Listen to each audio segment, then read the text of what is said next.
Hello friends, હવે unit 5 સુધી ટેક્સ્ટબુકમાં મેં તમને સિલેબસ કમ્પ્લીટ કરાવ્યો છે. હવે આ વિડીયોમાં ફરીથી ગ્રામર પોઈન્ટ શરૂ કરીએ.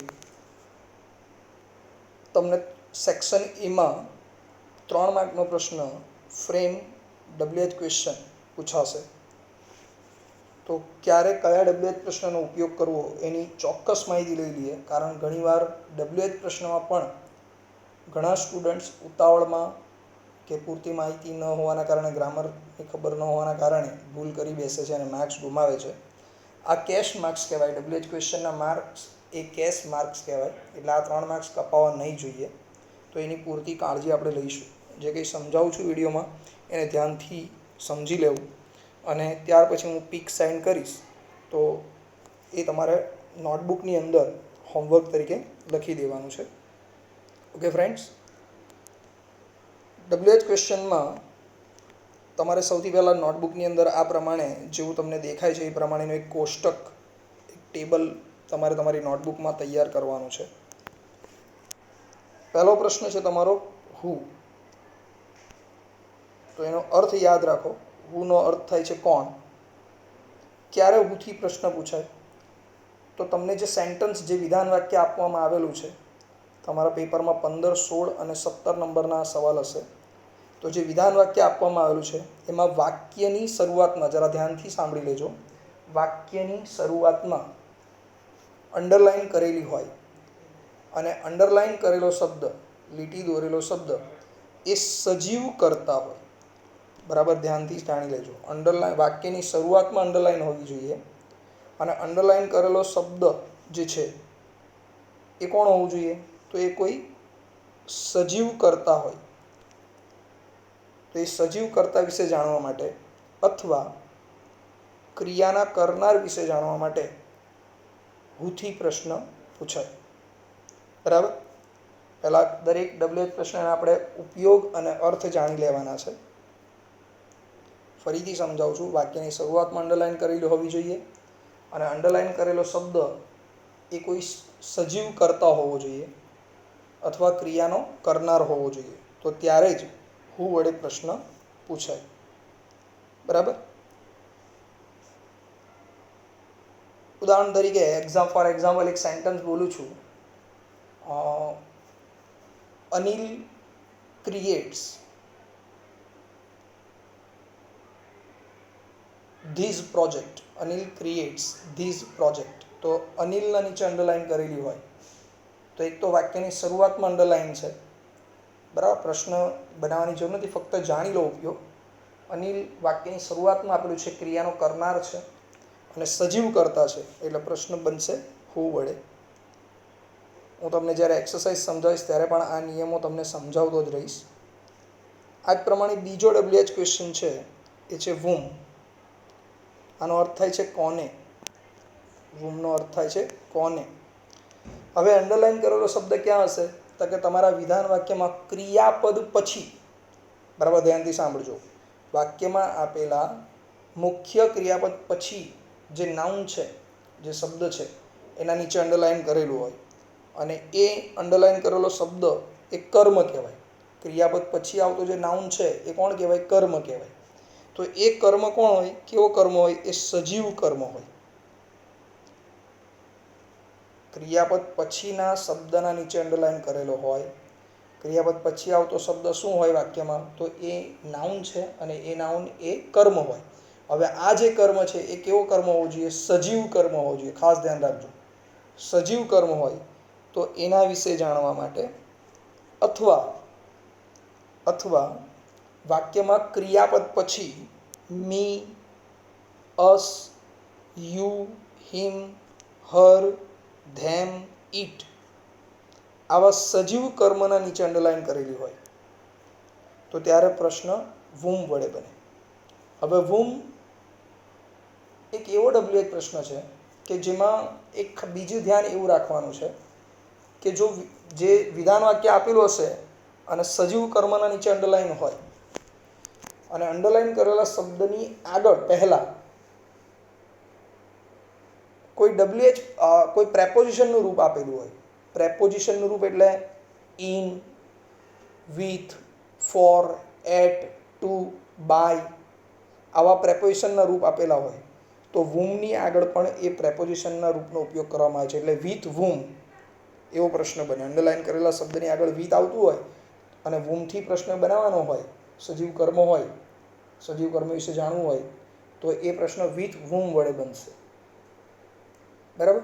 જેમ હું એક એક્ઝામ્પલ બોલું છું, ધ્યાનથી સાંભળજો. Rohan played with Ronit. હવે રોનિતના નીચે અંડરલાઇન છે તો રોનિત કોણ થયો? પ્લેડ ક્રિયાપદ પછી આવતો કર્મ. હવે રોનિત એ છોકરાનું નામ છે એટલે સજીવ કર્મ થયો. હવે રોનિતની આગળ હું પ્રેપોઝિશનનું રૂપ બોલ્યો છું with. Rohan played with Ronit. તો હવે પ્રશ્ન વુમ વડે નહીં બને. તમને કન્ફ્યુઝ કરવા માટે જે 4 વિકલ્પ આવશે ABCD આમાં વિકલ્પ પૂછાવાના છે. એમાં એક વુમ વાળો પ્રશ્ન પણ હશે ને બીજો વિકલ્પ વિથ વુમ વાળો પણ હશે. તો આપણો સાચો આન્સર કયો હશે? With whom did Rohan play. With whom did Rohan play. બરાબર છે મિત્રો? તો સજીવ કર્મ વિશે જાણવું હોય ત્યારે વુમ વડે પ્રશ્ન પૂછાય. આ જ પ્રમાણે આગળનો WH પ્રશ્ન છે વૂઝ. ત્રીજો પ્રશ્ન છે વૂઝ. વૂઝનો ગુજરાતી અર્થ થાય છે કોનો, કોની, કોનું અથવા કોના. 4 અર્થ કીધા મેં તમને: કોનો, કોની, કોનું, કોના. ક્યારે વૂઝનો ઉપયોગ કરવાનો? તો જ્યારે અંડરલાઇન કરેલો શબ્દ વિધાન વાક્યમાં અંડરલાઇન કરેલો શબ્દ કોઈ સંબંધક બાબતો દર્શાવતો હોય. સંબંધક બાબતો દર્શાવતો હોય એટલે કે અંડરલાઇન કરેલો શબ્દ એ કર્તા સાથે, એ વસ્તુ કે વ્યક્તિ જે પણ હોય એ કર્તા સાથે સંબંધ દર્શાવતી હોય. બરાબર. ઉદાહરણ તરીકે આવું લખેલું છે, આઈ ફાઉન્ડ હીઝ કીઝ. બરાબર. તો હીઝના નીચે અંડરલાઇન છે તો ત્યારે પ્રશ્ન કોનાથી બને? વૂઝ વડે. તો જ્યારે સંબંધક બાબતો વિશે જાણવું છે ત્યારે, અથવા અંડરલાઇન કરેલા શબ્દ કોઈ સંબંધક સર્વનામ હોય. કયા સંબંધક સર્વનામ આવે? તો કે my, his, her, their, our, your, its આવા સંબંધક શબ્દો આપેલા હોય. જેમ માય કાર, બરાબર, his toys, her doll, their homework, બરાબર, our bungalow, your school, its tail આવા શબ્દોના નીચે અંડરલાઇન હોય તો ત્યારે વૂઝ વડે પ્રશ્ન પૂછાય. કારણ એ સંબંધ દર્શાવતી વસ્તુઓ આવી બધી જેટલા એક્ઝામ્પલ બોલ્યો એ. બરાબર. તો આવી સંબંધક વસ્તુ કે વ્યક્તિ વિશે જાણવા માટે વૂઝથી પ્રશ્ન પૂછાય. આ ઉપરાંત બીજી એક હિન્ટ આપું છું. એફોસ્ટ્રોફી એસ વાળા કર્તાના નીચે અંડરલાઇન કરેલી હોય. બરાબર. એફોસ્ટ્રોફી એસ વાળા કર્તાના નીચે અંડરલાઇન કરેલું હોય. ઉદાહરણ તરીકે એક સેન્ટેન્સ બોલું છું, 3 idiot is Aamir Khan's movie. 3 idiot is Aamir Khan's TV. Aamir ખાન્સના નીચે અંડરલાઇન છે તો આમિર ખાનની પાછળ એફોસ્ટ્રોફી એસ લાગેલો છે માટે પ્રશ્ન કોનાથી બને? વૂઝ વડે. ખ્યાલ આવી ગયો મિત્રો? તો સંબંધક બાબતો વિશે જાણવા અથવા માય, હીઝ, હર, ધેર જેવા સંબંધક સર્વનામોના નીચે અંડરલાઇન કરેલું હોય તો એના વિશે જાણવા, અથવા એફોસ્ટ્રોફી એસ વાળા કર્તા વિશે જાણવા વૂઝ વડે પ્રશ્ન પૂછાય. નેક્સ્ટ બીજો WH ક્વેશ્ચન છે તમારો, ચોથો ક્વેશ્ચન એ છે વિચ. વિચનો અર્થ થાય છે કયું, કઈ અથવા કયા. કયું, કઈ અથવા કયા. વિચથી પ્રશ્ન ક્યારે પૂછાય? તો જ્યારે કોઈ નિર્જીવ બાબતો વિશે જાણવું છે. નિર્જીવ બાબતો વિશે જાણવું છે. બરાબર. નિર્જીવ બાબતો કેવી? આ ધ્યાન રાખજો. ઉદાહરણ તરીકે કોઈ રંગ વિશે જાણવું છે, કોઈ વાહન વિશે જાણવું છે, કોઈ સંસ્થા વિશે જાણવું છે, કોઈ કપડાં વિશે જાણવું છે, કોઈ ચોપડી વિશે જાણવું છે. બરાબર. આવી કોઈ પણ નિર્જીવ બાબતો. એના વિશે જ્યારે જાણવું હોય ત્યારે વિચ વડે પ્રશ્ન બને. જેમ મારે એક વાક્ય હું બોલું છું, I like that black car. I like that black car. તો બ્લેકના નીચે અંડરલાઇન છે. તો ત્યારે પ્રશ્ન કોનાથી? રંગ વિશેની વાત આવી, તો રંગ વિશે વાત આવે એટલે વિચથી પ્રશ્ન બને. બરાબર. They studied in Tana classes. They studied in Tana classes. તો તાના ક્લાસીસના નીચે અંડરલાઇન છે. તો સંસ્થા વિશે જાણવું છે, તો ઇન વિચ ક્લાસીસ. આમાં પણ વિચવાળામાં પણ યાદ રાખજો, આગળ પ્રેપોઝિશનનું રૂપ આવતું હોય, અંડરલાઇન કરેલા શબ્દની આગળ પ્રેપોઝિશનનું રૂપ આવતું હોય તો વિચની આગળ પણ પ્રેપોઝિશનનું રૂપ લાગશે. બરાબર. જેમ હમણાં એક વાક્ય બોલ્યો, દે સ્ટડીડ ઇન તાના ક્લાસીસ. તો તાના ક્લાસીસ નીચે આ પ્રશ્ન છે, અંડરલાઇન છે, પણ આગળ ઇન આવ્યું છે, તો માત્ર વિચથી પ્રશ્ન નહીં બને, ઇન વિચ ક્લાસીસ એમ બનશે. અથવા કોઈ પ્રાણી કે પક્ષી વિશે જાણવું છે ત્યારે પણ વિચ વડે પ્રશ્ન પૂછાય. આ ઉપરાંત પસંદગી અંગેની માહિતી આપવી હોય ત્યારે પણ વિચ વડે પ્રશ્ન પૂછાય. બરાબર. જેમ Neha likes to wear pink dress. ફરીથી રંગની વાત આવી અને એની પસંદગીની વાત આવી, તો ત્યારે પ્રશ્ન કોનાથી પૂછાય? વિચ વડે. ઓકે મિત્રો. પાંચમો પ્રશ્ન છે વોટ. હવે વોટનો અર્થ તો બધાને તમને ખબર છે. વોટનો અર્થ શું થાય છે? શું. ક્યારે વોટથી પ્રશ્ન પૂછાય? તો જ્યારે કોઈ નિર્જીવ કર્મ, હવે ફરીથી કર્મની વાત આવી, કોઈ નિર્જીવ કર્મ વિશે જાણવું છે, એટલે કે કર્મ ક્યાં આવે? વિધાન વાક્યમાં ક્રિયાપદ પછી. બરાબર. ક્રિયાપદ પછી આપેલા શબ્દ વિશે જાણવું છે, એટલે એ નાઉન હોય અને એ નાઉન કર્મ હોય. બરાબર. હવે એ કર્મ કેવો હોય? નિર્જીવ હોય. બરાબર. હું એક વાક્ય બોલું છું, I gave Anil, I gave Anil those keys. I gave Anil those keys. તો ગેવ ક્રિયાપદ પછી બે કર્મ આપેલા છે, એક તો અનિલ અને બીજો કર્મ છે ધોઝ કીઝ. હવે અનિલના નીચે જો અંડરલાઇન હોય તો એ સજીવ કર્મ કહેવાય, તો વુમ વડે પ્રશ્ન બને. સજીવ કર્મ હોય તો. પણ એની જગ્યાએ ધોઝ કીઝના નીચે અંડરલાઇન હોય તો એ કીઝ નિર્જીવ વસ્તુ થઈ, ચાવીઓ. તો નિર્જીવ કર્મ વિશે જાણવું હોય તો ત્યારે વોટ વડે પ્રશ્ન બને. આ ડિફરન્સ યાદ રાખજો તમે.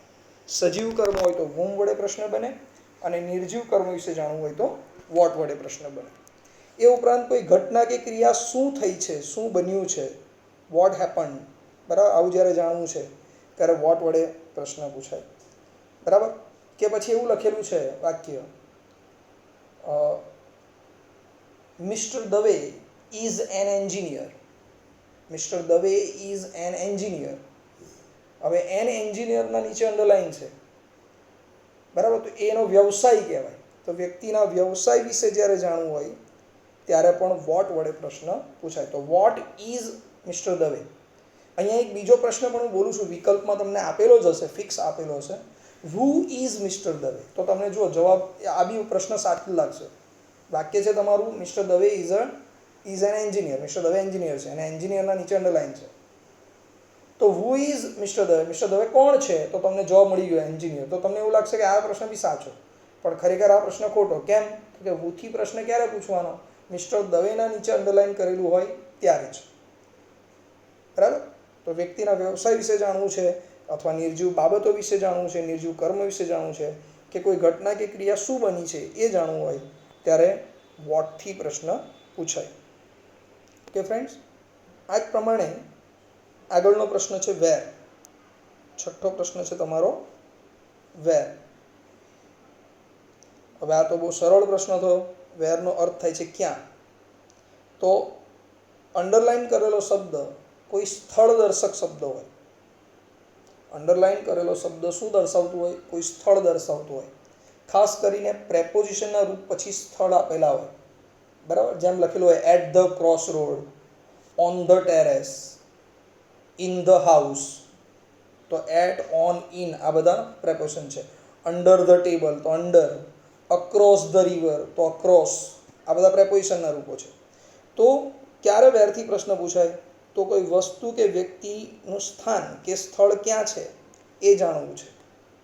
અથવા અહીંયા એક લખવાનું રહી ગયું છે, એક વેરેવર પછી આવતા વાક્યના નીચે અંડરલાઈન કરેલું હોય, વેરેવર પછી આવતા વાક્યના નીચે અંડરલાઈન કરેલું હોય, બરાબર, ત્યારે પ્રશ્ન વેર વડે પૂછાય. ઓકે મિત્રો, તો આ થયું વેરથી પૂછાતા પ્રશ્ન વિશેની વાત. આ જ પ્રમાણે વેન આપેલું છે. વેનનો અર્થ થાય છે ક્યારે. વેનનો અર્થ થાય છે ક્યારે, બરાબર. ક્યારે ઉપયોગમાં આવે? આ પ્રશ્નનો ઉપયોગ ક્યારે કરવાનો છે? તો અંડરલાઈન કરેલો શબ્દ કોઈ સમય દર્શક શબ્દ હોય અથવા કોઈ ઘટના કે ક્રિયા ક્યારે થઈ તે જાણવું છે. કોઈ ઘટના કે ક્રિયા ક્યારે થઈ તે જાણવું છે, એના સમય વિશે જાણવા. અથવા અંડરલાઈન કરેલું આખું વાક્ય સમય દર્શક સંયોજકથી જોડાયેલું હોય.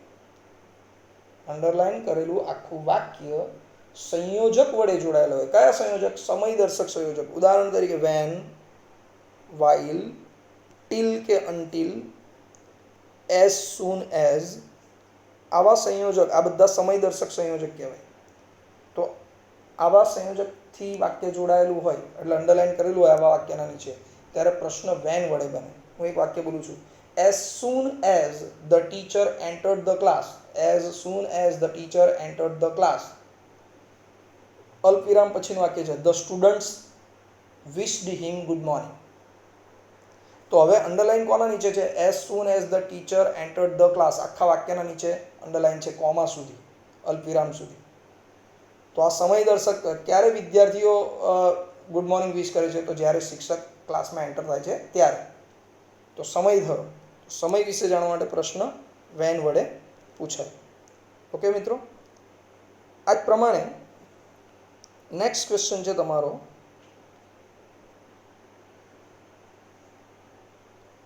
એ છે વાય. 8મો પ્રશ્ન છે વાય. એનો ગુજરાતી અર્થ થાય છે કેમ અથવા શા માટે. વાયથી પ્રશ્ન ક્યારે પૂછવાનો? તો અંડરલાઈન કરેલો શબ્દ એ કોઈ ઘટના કે ક્રિયાનું કારણ દર્શાવતો હોય. એટલે કોઈ ઘટના કે ક્રિયાના કારણ વિશે જાણવા, અથવા કોઈ ક્રિયાનો હેતુ દર્શાવેલો હોય. એટલે કરતા કોઈ ક્રિયા કોઈ હેતુથી કરે છે, બરાબર. સર, હેતુવાળા વાક્યો કેવા આવે? તો ઉદાહરણ તરીકે જો સાંભળો, એક વાક્ય બોલું છું, I joined spoken English classes to improve my English. તો હવે અંડરલાઈન કરેલો શબ્દ છે ટુ ઇમ્પ્રૂવ માય ઇંગ્લિશ. તો મેં સ્પોકન ઇંગ્લિશ ક્લાસીસ કયા હેતુથી જોઈન કર્યા? મારું ઇંગ્લિશ સુધારવાના હેતુથી. તો હેતુ દર્શક વાક્ય હોય એના નીચે અંડરલાઈન કરેલું હોય ત્યારે પ્રશ્ન વાય વડે પૂછાય, બરાબર. તો કોઈ પણ ઘટના કે ક્રિયાનું કારણ જાણવું છે ત્યારે વાય વડે પ્રશ્ન પૂછવાનો. અથવા બીકોઝ પછી આવતું આખું વાક્ય હોય એના નીચે અંડરલાઈન કરેલું હોય, કે પછી વાક્યની શરૂઆતમાં એઝ કે સિન્સ પછી અલ્પવિરામ સુધીના વાક્યના નીચે અંડરલાઈન કરેલી હોય, કે પછી વાક્યમાં because of, due to, on account of, owing to, આવા શબ્દો પછી અંડરલાઈન છેલ્લે સુધી અંડરલાઈન કરેલી હોય. Because of, due to, owing to અથવા ઓન એકાઉન્ટ ઓફ, આ શબ્દોના નીચે અંડરલાઈન કરેલી હોય. તો આ બધા કારણ દર્શાવતા શબ્દો છે. તો ત્યારે આ કારણ જાણવા માટે વાય વડે પ્રશ્ન પૂછાય. ઓકે મિત્રો, 9મો પ્રશ્ન છે તમારો. હવે જેટલા WH થી શરૂ થતા હતા એવા બધા પ્રશ્નો લાઇનસર મેં લઈ લીધા, બરાબર. હવે હાઉ થી શરૂ થતા પ્રશ્નો જોઈએ. એનો પણ WH પ્રશ્ન તરીકે જ ઉપયોગ થાય. તો હાઉનો અર્થ થાય છે કેવી રીતે. હાઉનો અર્થ થાય છે કેવી રીતે. તો કોઈ ઘટના કે ક્રિયા કેવી રીતે થઈ એ જાણવું હોય, અથવા કોઈ ક્રિયાની, કોઈ કાર્યની આપણે વિગત જાણવી છે કે કોઈ ક્રિયા આવી રીતે થઈ, કેવી રીતે થઈ છે, બરાબર. એ વિગત જાણવી હોય ક્રિયાની કે પછી ઘટના કેવી રીતે થઈ છે એ જાણવું છે ત્યારે હાઉ વડે પ્રશ્ન પૂછાય. થોડું સરળ સમજીએ. હાઉથી પ્રશ્ન ખાસ કરીને ક્યારે પૂછવાનો, ક્યારે બનાવવાનો? તો અંડરલાઈન કરેલો શબ્દ કોઈ એડવર્બ હોય. એડવર્બ એટલે કે ક્રિયા વિશેષણ. હવે એડવર્બને કેવી રીતે ઓળખશો? તો એની પણ એક શોર્ટકટ હિન્ટ સમજાવું છું.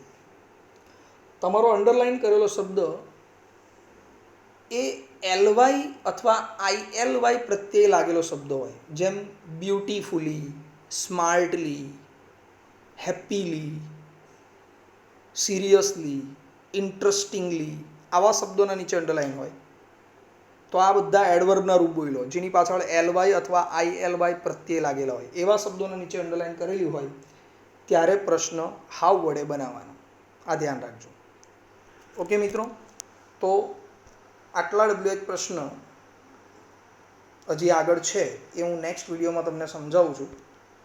આજે તમારે હોમવર્કમાં આ જેટલા સમજાવ્યા છે એટલા વ્યવસ્થિત નોટબુકમાં ખાના પાડીને, વ્યવસ્થિત કહું છું હા, નોટબુકમાં ખાના પાડીને જેવું અહીંયા બતાવેલું છે એ જ પ્રમાણે તમારે પણ નોટબુકમાં વ્યવસ્થિત લખી દેવાનું છે, બરાબર?